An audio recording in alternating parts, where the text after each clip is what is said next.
10 years ago, I worked as a security guard to pay off my education. It wasn't the most exciting job in the world, nor the most sexy one. I got bored a lot. It was at the Royal Museum in Brussels, the Musical Instruments Museum to be precise. So imagine a museum that only exhibits old musical instruments from all around the world. During the day, the museum was open for visitors, and sometimes it stayed open for company seminars during the evening. I was some sort of all-around guard, so I could fill the position I wanted around the day. During one particular seminar, I got control room duty with one of my colleagues. We were sitting in a dark control room, monitoring everyone through the security cameras.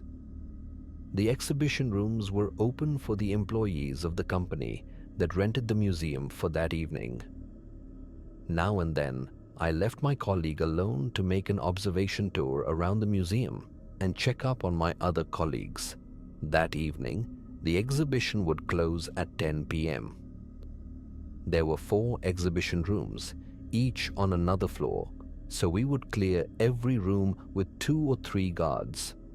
We always started at the highest floor and worked our way down. We used a waterproof system to make sure everyone left the exhibition.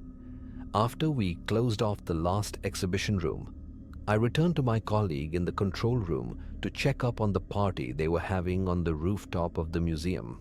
The other guards went home, and our superior joined us in the control room with a plate of the same snacks they were having on the rooftop. I was watching the cameras because it's always entertaining to watch people's behavior at events like this. Suddenly, I saw movement in the upper exhibition room, a glimpse of a woman that passed by a camera. I said, "We have to go back. Seems like we missed someone." At first, they thought I was messing with them. I said, "No, I'm serious. There was a woman." So, my superior and I headed back to that one room. While we were standing in the elevator, our colleague in the control room said over the walkie-talkie that he couldn't see anyone on camera, but all the rooms have a dead corner. Upon entering the room, all we saw were the old harps, flutes, and pianos being displayed. So I went one way, my superior the other, until we reached the back of the room and no one was there. I got chills because I was sure I saw someone. We headed back down, and the very second we entered the control room, the alarm went off in the same exhibition room. We went back and checked the whole place a second time, but the room was empty. Fast forward a month later, there was another late-night seminar. This time, after the rooms were closed, I saw the face of an Asian man staring into the camera. He was standing behind Tibetan prayer bells, or so it seemed. Standing is a big word. It was just a face with no body underneath it. The lights were already dimmed. It was late, and I had a long day behind me, so I won't say it couldn't just be my imagination, but I never saw the same shape or anything that looked like a face ever again. The last event, not sure how to call these things, happened a few months after the other ones. Again, another late-night seminar was going on, one with a concert in the concert hall of the museum. Behind the concert hall, we had our break room where we could go one by one to eat a warm meal and have a small break. We couldn't go through the concert hall, so we had to take a staff elevator somewhere in the back of the museum. We had to walk through a lonesome, badly lit hallway to reach that elevator. I had just finished my meal when my colleague contacted me over the walkie-talkie to come to the control room. So, I stepped into the elevator and pushed the button for the floor where the control room was. The elevator went down, and when I was finally about to reach my floor, it didn't stop. Instead, it descended to the basement. I was a bit scared at that point because I knew no one was there at that time of day. And that place was a labyrinth. The elevator stopped and the doors opened. I quickly pushed the button to go up again, but the doors wouldn't close. For a few moments, I was staring into the blackest darkness I had ever seen. I kept ramming the button, but it didn't close. My walkie-talkie made some noise, and finally, the doors closed. The basement scene in the horror movie Annabelle gave me chills the first time I saw it because it was so similar, except for the baby carriage and the demon. So I got out on the floor I was heading to, but first I had to walk through a little dark movie theater before I could reach the hallway. At first, I didn't want to go through it, but the elevator door closed behind me and descended back to the basement. I took a deep breath and ran through the dark theater as fast as my legs could carry me through the badly lit hallway. I was so happy when I finally reached the control room, where I found my colleague and superior waiting for me. I didn't tell them what happened, but soon after that, I stopped working for the museum and started my education. I was determined that I would never work as a security guard ever again. In my late teens, I worked part-time doing maintenance at a cemetery. Most of my tasks were simple: mowing the grass, fixing fences, and keeping the place tidy. It was peaceful work, and I didn't mind being alone.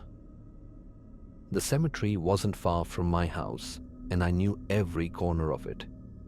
But one night, something happened that I'll never forget. It was late summer, and the weather had been unpredictable all day. The sky was overcast, and the air felt heavy. I was finishing my last task, a fence repair near the back of the cemetery. By the time I packed up my tools, the sun had dipped below the horizon, leaving only a faint glow in the sky. I wasn't scared of the dark, but I couldn't shake the feeling that I needed to hurry. As I walked back toward the small maintenance shed near the front gate, a storm rolled in. It started with distant thunder, low and rumbling, followed by flashes of lightning that lit up the sky. The wind picked up, carrying the scent of rain. Within minutes, the downpour began. Fat raindrops fell so fast that they soaked through my clothes in seconds. I wasn't prepared for it, and there was no time to run back home. The nearest shelter was a bus stop just outside the cemetery gate. It wasn't much, just a small covered bench, but it was better than standing in the rain. The fastest way to get there was to cut straight through the cemetery. I'd walked that path 100 times before, even in the dark. But tonight, the storm made everything feel different.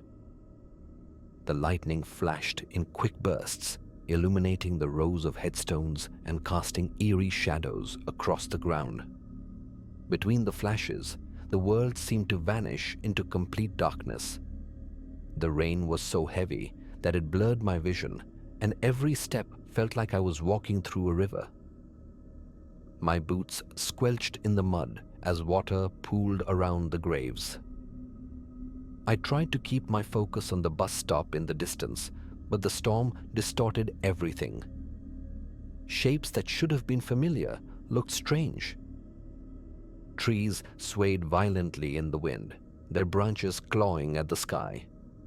The thunder was so loud it drowned out the sound of my footsteps.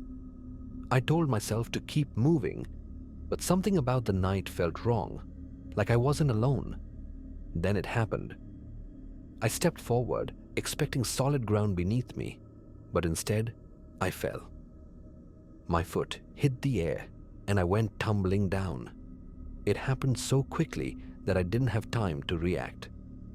One moment I was running through the cemetery, and the next I was lying in a pool of freezing water. It took me a second to realize what had happened. I had fallen into an open grave. The grave must have been dug earlier that day, and the rain had filled it with water and mud. The walls were steep and slick, offering nothing to hold on to. I scrambled to stand up, but my hands and feet slipped on the wet earth. The muddy water clung to my clothes, making it harder to move. I could feel my heart pounding as I tried to climb out. Lightning lit up the sky again, and for a moment, I saw the world outside the grave. The headstones looked twisted and unfamiliar in the storm's light. Shadows danced across the ground, and in the corner of my eye, I thought I saw something move. I froze, holding my breath. But when the lightning stopped, everything went dark again. The next few minutes felt like hours. Every time I tried to climb out, the mud gave way beneath me. The rain kept pouring, and I could hear water rushing around me. My mind began to play tricks. In the darkness, I imagined hands reaching for me or faces staring down from the edge of the grave. The storm's noise made it hard to tell what was real. Finally, I found a small foothold in the mud. With all the strength I had, I pulled myself up, inch by inch, until I was able to grab onto the edge. My arms burned as I hoisted myself out of the grave and rolled onto the wet grass. I lay there for a moment, catching my breath, rain pounding against my face. When I stood up, I felt like a different person. My clothes were soaked and covered in mud, and I shivered as the wind cut through me. The cemetery looked even stranger now, with pools of water reflecting the flashes of lightning. I didn't waste any time. I walked as fast as I could toward the gate, not looking back. By the time I reached the bus stop, the storm began to ease. The rain slowed to a drizzle, and the thunder moved farther away. I sat on the bench, dripping wet and shaking, replaying what had just happened in my mind. I told myself it was just an accident, that there was nothing to be afraid of. But even now, years later, I can't forget the way the night felt. The cemetery, once familiar and quiet, had turned into something I didn't recognize. And though I've visited many times since that night, I never walked through it after dark. I used to work night shifts in a call center in Hyderabad. The office was in a new building that people whispered was haunted. At first, I didn't believe in ghosts or anything supernatural. I thought it was just gossip, but as time went by, strange things began to happen. People said noises were coming from one of the floors. The strange part, that floor was supposed to be empty at night.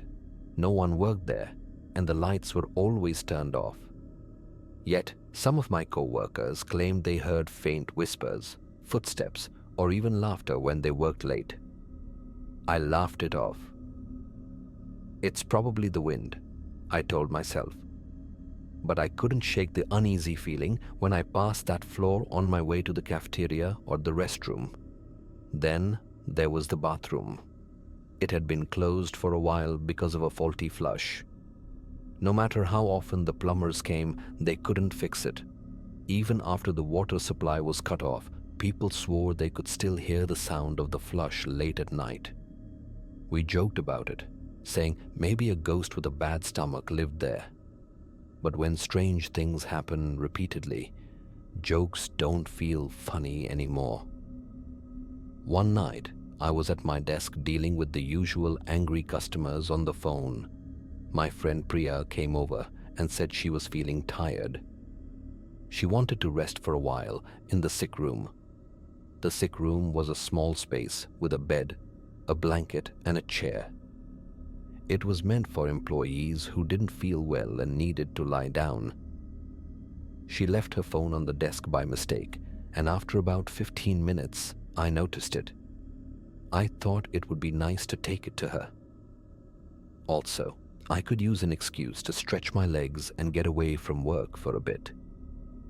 When I entered the sick room, the dim light from the hallway barely lit the space. The blanket on the bed looked like someone was lying under it, their body outlined in a peaceful curve. That must be Priya, I thought. I quietly placed her phone on the small table beside the bed and stepped out, careful not to wake her. But as I closed the door behind me, I saw Priya walking toward me from the cafeteria. She looked confused. "What are you doing near the sick room?" she asked. I froze. "What do you mean? Aren't you lying down inside?" She shook her head. "No, I was just grabbing some coffee." My heart began to race. "But I just left your phone next to you. Someone's in there." We both stared at each other for a moment, trying to make sense of what was happening. Then, without saying another word, we rushed back to the sick room. I pushed the door open, and the sight inside made my stomach drop. The bed was empty. The blanket, which I was sure had been covering someone just a minute ago, was neatly folded at the foot of the bed. The air in the room felt strangely cold, even though the AC wasn't on. I reached for the phone I had left. It was still there, sitting on the table like nothing had happened. Priya and I didn't say anything. We just stood there, staring at the bed. The longer I looked, the more I felt like the walls were closing in. The silence in the room was heavy, pressing down on my chest. I could feel my heartbeat in my ears, loud and fast. And then we ran. Neither of us looked back. We didn't stop until we were back at our desks, gasping for air. We tried to laugh it off, telling ourselves that maybe I had imagined the shape under the blanket. But we both knew it wasn't just my imagination. Something or someone had been in that room that night. I couldn't focus on my work. Every sound in the office felt louder, sharper, and more menacing. Even the hum of the air conditioning made my skin crawl. Priya stayed close to me for the rest of the shift, and neither of us dared to go near the sick room again. Over the next few weeks, I noticed more and more co-workers talking about strange experiences in the building. One person said they heard footsteps following them down the empty hallway. Another said they saw a shadow move across the floor, even though there was no one else around. As for me, I started avoiding certain parts of the office altogether.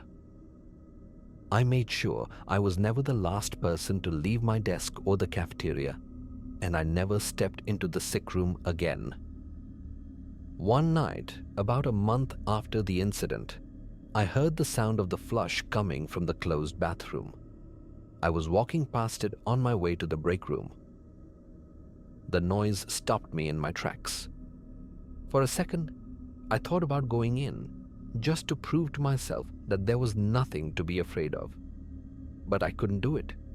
The fear was too strong. I turned around and walked back to my desk, my hands trembling. That was the night I decided to quit. I didn't tell anyone the real reason. I just said the night shifts were too tiring. But the truth was, I couldn't stay in that building anymore. Whatever was haunting it wasn't something I could ignore or laugh off. Before we get into the next story, if you're here for the first time, please make sure to subscribe to our channel and press the bell icon for upcoming scary stories. We need your support. Please share these stories with your friends and family. Thanks.